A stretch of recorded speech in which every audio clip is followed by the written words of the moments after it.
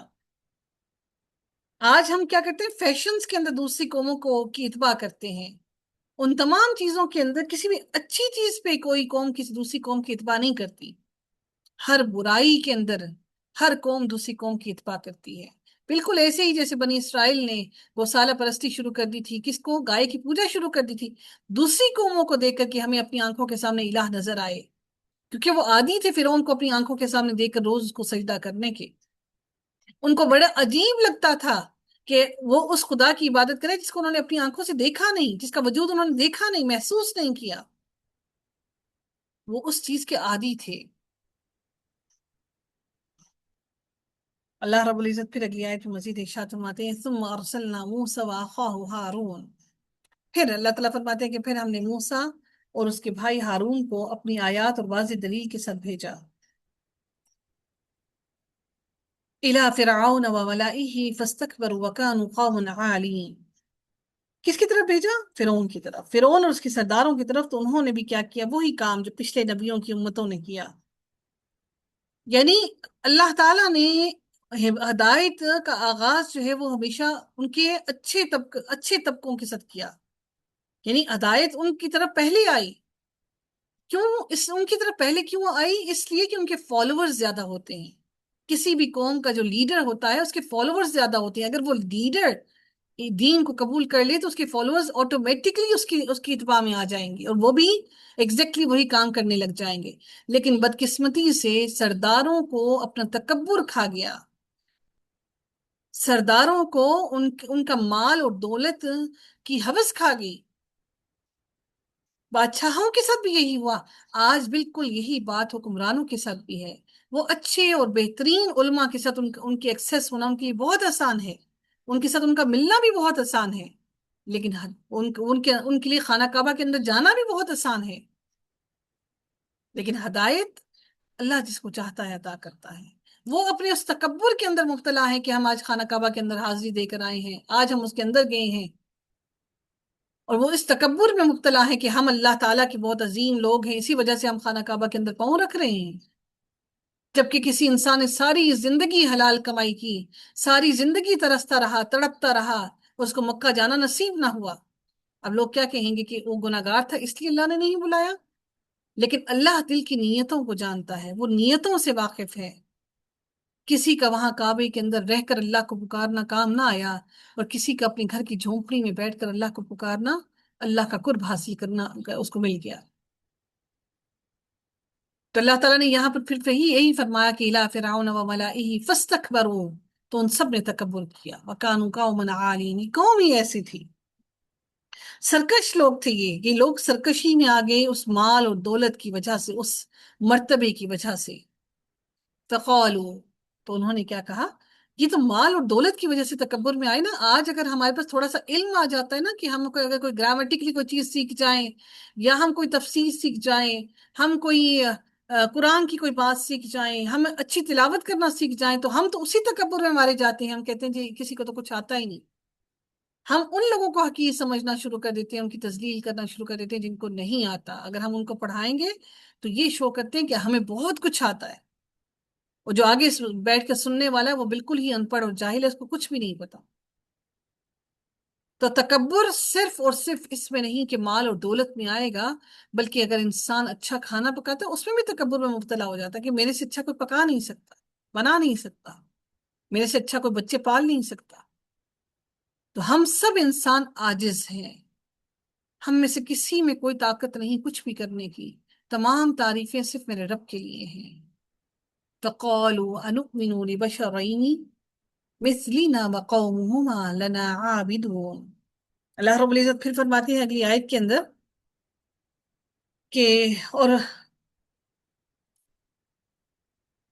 انہوں نے کہا کیا ہم اپنے ہی جیسے دو آدمیوں پر ایمان لے آئے، ہارون یعنی کہ وہ کون، حضرت موسیٰ علیہ السلام اور ان کے بھائی ہارون پر ایمان لے آئے، حالانکہ ان دونوں کی قوم ہماری غلام ہے. یعنی ان کی پوری قوم بنی اسرائیل، پوری کی پوری قوم فرعون کی غلام بنی ہوئی تھی. تو اسے کہا ہم اس کی قوم کے ساتھ اتنا برا کرتے ہیں تو ہم ان کی بات سن لے اور ہم ان کی بات سن کر ان پر ایمان لے آئیں. ہم تو ان کو گھٹیا سمجھتے ہیں، تو ہم ان کی باتوں پر کیسے ایمان لے آئیں؟ آج آپ کی دعوت پر بھی لوگ نہیں آتے تو لوگ کیا سمجھتے ہیں، اس کو کیا آتا ہوگا؟ ہاں، دین کے معاملے میں کیا آتا ہوگا؟ دنیا کے معاملے میں ہر کوئی ہماری واہ واہ کرتا ہے. آپ صرف ایک انگلش کے کچھ الفاظ انگلش بولنا شروع کرتے تو آپ کی واہ واہ شروع ہو جائے گی. دین کے معاملے میں جتنی بھی آپ علم حاصل کر لیں، جتنی بھی جستجو کریں، جتنا بھی آگے چلے جائیں، لوگ یہی کہیں گے اس کو تو آتا ہی کچھ نہیں. وہ پھر یہ آگے سے یہ تمغہ بھی ملتا ہے کہ سو چوہے کھا کے بلی حج کو چلی. اللہ تعالیٰ نے اگر ہمیں قرآن سے جوڑا ہے تو یہ میرے رب کی عنایت ہے. ادروائز ہم میں سے کوئی اس قابل نہیں کہ قرآن کا ایک حرف بھی تلاوت کر سکے اور اس کو سیکھ سکے. یہ تفکر، یہ تدبر میرے رب نے ہمیں عطا کر کیا. کس وجہ سے کیا ہم نہیں جانتے، لیکن اللہ سے دعا ہے کہ وہ ہمیں استقامت نصیب فرمائے. اللہ تعالیٰ فرماتے ہیں فَكَذَّبُوهُمَا فَكَانُوا مِنَ الْمُهْلَكِينَ. اللہ تعالیٰ فرماتے ہیں اور تو انہوں نے دونوں کو چٹلا دیا. ہما یعنی کس کو؟ حضرت موسیٰ اور ہارون علیہ السلام دونوں کو. تو انہوں نے کیا کہا؟ تو پھر کیا ہوا؟ فَكَانُوا مِنَ الْمُهْلَكِينَ، تو وہ ہلاک ہونے والوں میں سے ہو گئی. وَلَقَدْ آتَيْنَا مُوسَى الْكِتَابَ لَعَلَّهُمْ يَهْتَدُونَ، اور بلا شبہ یقیناً موسیٰ کو ہم نے کتاب عطا کی تاکہ وہ ہدایت پائیں. لعلہم یہتدون یعنی وہ سب کے سب لوگ ہدایت پائیں، انکلوڈنگ موسیٰ علیہ السلام ایز ویل، کیونکہ وہ کتاب، وہ علم، وہ تعلیم اللہ نے اس سے پہلے دی نہیں تھی. پھر رب کائنات نے فرمایا وَجَعَلْنَا ابْنَ مَرْيَمَ وَأُمَّهُ آیَةً وَآوَيْنَاهُمَا إِلَى رَبْوَةٍ ذَاتِ قَرَارٍ وَمَعِينٍ. پھر اللہ تعالیٰ کی آیت میں فرماتے ہیں اور ہم نے ابن مریم اور اس کی ماں کو ایک عظیم نشانی بنا دیا، اور ہم نے ان دونوں کو ایک بلند زمین پر ٹھکانہ دیا. ربوہ کہتے ہیں بلند زمین کو، بلند جگہ جو ہوتی ہے. یہ جو ہے قادیانی جو ہوتے ہیں، انہوں نے ربوہ ایک قبرستان بنایا ہوا ہے. وہاں پر وہ جو کوئی اچھے عمل ہوتے ہیں تو وہ کچھ اس طرح کا ان کا کانسیپٹ ہے کہ وہاں پر وہ دفنانے کے لیے کہتے ہیں کہ ہمیں یہاں پر ربوہ میں دفن کر دیا جائے. تو وہ ان کے نزدیک بہت مقدس ترین جگہ ہے جہاں پر انہوں نے وہ قبرستان، وہ پاکستان میں ہی آئی تھنک سو، ربوہ وہاں پر وہ دفن کرتے ہیں. تو ربوہ کا مطلب ہوتا ہے اونچی جگہ. تو اللہ تعالیٰ فرماتے ہیں کہ اور ہم نے ابن مریم اور اس کی ماں کو ایک عظیم نشانی بنا دیا، اور ہم نے ان دونوں کو ایک بلند زمین پر ٹھکانہ دیا جو بہتے پانی والی رہنے کی قابل جگہ تھی. یعنی کسی بھی جگہ پر رہنے کے لیے سب سے امپورٹنٹ بات کیا دیکھنی چاہیے؟ پانی کی ضرورت انسان کے لیے بہت زیادہ اہم ہے. اللہ تعالیٰ نے حضرت حاجہ علیہ السلام کا بھی جو بندوبست کیا، سب سے پہلا بندوبست کھانے کا بندوبست بعد میں ہوا، پہلا بندوبست پانی کا ہوا. آج ہم جب کسی گھر میں کسی جگہ پر کسی سوسائٹیز کے اندر گھر بناتے ہیں تو ہم سوسائٹیز کی سڑکیں دیکھتے ہیں، ان کے اندر ان کی آرائش دیکھتے ہیں، یہ نہیں دیکھتے کہ وہاں پر پانی بھی ہے یا نہیں ہے.